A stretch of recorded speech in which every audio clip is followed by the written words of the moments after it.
Like it or don't like it, there's nothing else like it. You can't go hear another record that sounds like the Red Hot Chili Peppers' Unlimited Love. Today's guest is an apiarist, a hornist, an environmentalist, an exhibitionist, a philanthropist, a funkist, a sometime nudist, but always, in my opinion, and certainly since the sad departure of John Entwistle, the greatest living bassist. Ladies and gentlemen, the Red Hot Chili Pepper himself, Flea! Hey, Flea! Woo! All right. Exactly right. How are you, Flea? I'm good, man. It's a funny morning today because I'm here in Hollywood and I grew up in Hollywood. And yesterday we got a star on Hollywood Boulevard. I had been going around the world with that street inside of me for many, many years, and now I get to be inside of it. Did it feel special yesterday doing that? Did it really feel? Did you get that sense, or did you look at it and thinking, God, this place is still just as seedy? Well, I definitely looked at it and thought this place is filth and seedy. Yeah. But I knew that I was part of the filth and one of the seeds. Yes. So it did feel special. What I had to think about was the fact that, and you know what? I like it here. Yeah, right. Yeah. That street and I know each other well. Yeah, right. And it's better than any Grammy or any Oscar. Yeah, you suddenly thought, and wow, I really fit in. It feels like home. Okay. It is my home. Okay, so you got a new album out, Unlimited Love, out today. Why do you feel that the 4 till 7 thing on Radio X, Britain's big station for rock and roll, why is it the best place to launch a brand new album? Why is it always a first choice for all the big names?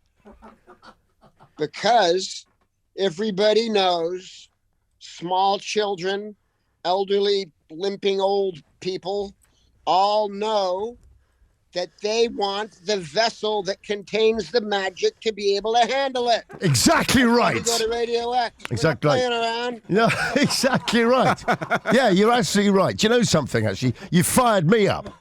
I'm fired up. Well, this is like the Gettysburg Address. It is. It's like I'm amped. It's the Gettysburg Address of rock and roll. He's crazy. He's got me really fired up. Okay, here we go. This is the band's 12th studio album. Describe it. What are we getting from this that's different? What are we getting that's the same? Give us the sell. Well, we've got C sharps, B flats, D minor chords. We got all the notes. Words go together to form narratives and stories. Hey, man, look, I can just tell you that this record is the best of us. It's the best that we have to offer. Okay. We dug as deep as we could. We don't take 1 second ever for granted. We made the best music. And look, like it or don't like it, there's nothing else like it. You can't go hear another record that sounds like the Red Hot Chili Peppers' Unlimited Love. You cannot. Okay, it brilliant. Is physically impossible. Do you know what I like about that? Like it, don't like it. There's nothing else like it. Beautiful. Genius. That is beautiful. 3 likes. That's fantastic. That's really good. Do you know what? I once was sunbathing on a beach in Dubai, and funnily enough, the head of Ferrari UK was on the sunbed next to me. And I haven't really got much Ferrari chat, so I just started talking to him, and I said to him, well, what do you consider the greatest Ferrari of all time? And I started listing sort of great Ferraris that I knew about. And he corrected me. He goes, no. The greatest Ferrari is always the latest Ferrari. It's always the new one.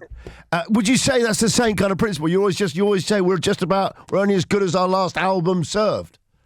Look, I can't know what records mean to other people. Yeah. I know that we've always been a band that lives in the moment and is deeply entrenched in what is happening now and how can we make it be the best and how can we live a life that makes us make the wisest choices and do the most beautiful thing and come with the most power. Yeah. But, it's the thing that keeps a band together. It's the thing that makes us still relevant. It's the thing that makes us excited to strap on our instruments and grab our microphones and get busy, is that, like, what's around the next corner? We don't know. Yeah. And we're always searching and we're yearning. and we always care, and we're always trying to get better, and we always try to learn from our mistakes. And it's like anything that we've ever done that one person might say, oh, that old one's better, or though another person might think the new one's better. Everything is a lesson. Everything's a part of us. So we're always just trying to build on it and grow on it and add on. And, this is our life's work. This is our mission. We don't need the money. We don't need. Oh, I'd love to be able to say that. That's beautiful, isn't I'd love to be able to say that. It's like coming in every day on the tube. Okay, do you know something? It's like, never pause when you're talking to me just after the word, we love to strap on. You paused a little bit there, and I wasn't quite sure what's coming next. It was nearly a very edgy bit of radio. Okay, Flea, I love there's a sort of sea shanty vibe to Black Summer that we enjoyed. Just explain the sound of that for us. Anthony does that. Is it when he goes, China's on the dark side? Yeah. I can't do it. Yeah, he goes, China's on the dark side of the sea. I don't know why he just did it. It's funny. I know it was just we really weren't expecting. We put it on for the first time, and I hadn't heard it before we went on air. We got this massive reaction, everyone, because we're kind of obsessed with sort of sea shanties and pirates and stuff on the show, and it's just such a great sound. We love it. Okay, this is the 4 till 7 thing on your Radio X, pure rock and roll. Sorry, I've started doing that recently. I don't know why. Ladies and gentlemen, we've got Flea on the show. Hello, Flea. Is that when you go pure rock and roll? Yeah. Is that your American accent? Yeah, pure rock and roll. No, sorry, rock and roll. You're lucky you're not here on one of our Australian days. I'm Australian. Yes. Well, you were born in Australia, weren't you? Melbourne. I was born in Melbourne, and I connect deeply with the land of Australia. Yeah. We do on this show. We're obsessed with Australia. Do you know what we love about Australia the most on this show? The fact that when anything happens in Australia, like there's chronic bushfires that sort of take out loads of houses. Thousands of acres. And they talk to the police and they go, mate, you're always going to get a joker starting fires. And everyone's referred to simply as a joker. Mate, you're going to get a joker blowing things up. It just happens, mate. It's just jokers. You're sort of thinking, Christ alive, they've taken out a city and you're calling them a joker. Anyway, listen, Flea. Here's the deal. You're playing here later in the year. London, Manchester, Glasgow. What can we expect from the live shows? Bloody Christ, mate. Yeah. Oh, bloody hell. Yeah. Right then. No, we're gonna sweat blood and rip our hearts out of our chests and present it to the good people of England. Same old then. Yeah. Same old stuff. Business as usual. Same old stuff. Business as usual, yeah. We're really excited to perform, man. We got, this, it's like each time when you make a record that you're really proud of, it just steps up the thing. You just feel like you're ready to channel beams of light. Okay. And we're going to do everything we can to do it. What's it like playing in Britain compared to the rest of the world? Well, it's always, in the beginning, it was kind of intimidating when we first came there. In the 80s, and we first started playing in England, it was intimidating. It's like, look, so many of my favorite bands growing up, the Beatles are from England. Sorry, I can't. That's okay. It's fine on this show. It's fine. It's 4:00 in the afternoon. It's fine. It's absolutely fine. Okay, great. Yeah, don't worry about it. It's only small children that would be traumatized for the rest of their exactly lives. Right. Doesn't matter. But, no, it was always very intimidating, and the press can be brutal there. Yes. As much as they want to build you up, they want to spit in your eyeball. Oh yeah. The NME and the Melody Maker. No, do you know what I wanted to ask you? Yeah, you play gigs all around the world. I'd like to play a game with you now called "Come Flee with Me." Come flee with me. We're going to visit 3 different places where I've recorded I've got the sound of the Red Hot Chili Pepper crowd. I just want to see if you can identify what country you're in by the sound of the crowd. Wheels up, come flee with me. Here's crowd number 1. Where on earth do you think this is? You ready? Definitely Sheffield. You feel like my senses, like a good pinch of snuff, like a night out in Sheffield.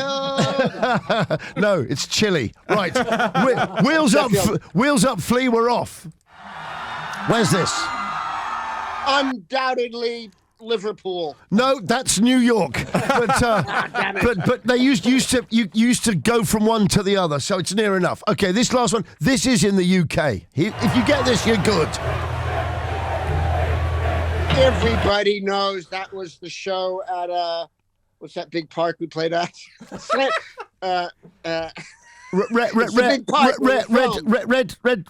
Reading? Hyde Park. Hyde Park. Yes, you're exactly right. It's Reading. Reading Festival. Fantastic.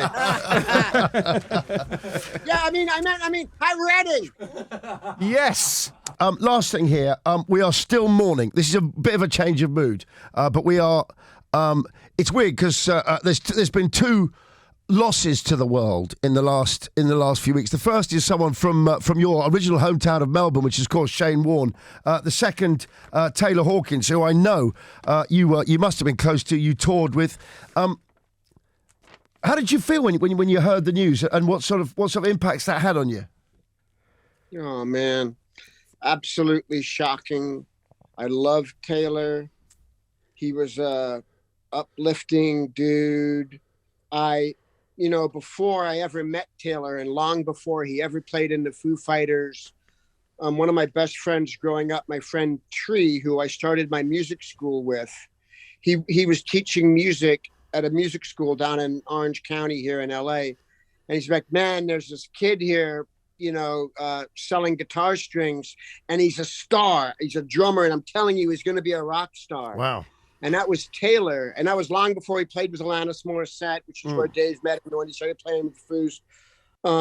But I always loved Taylor. I had so much fun with him. We toured with them for years and years.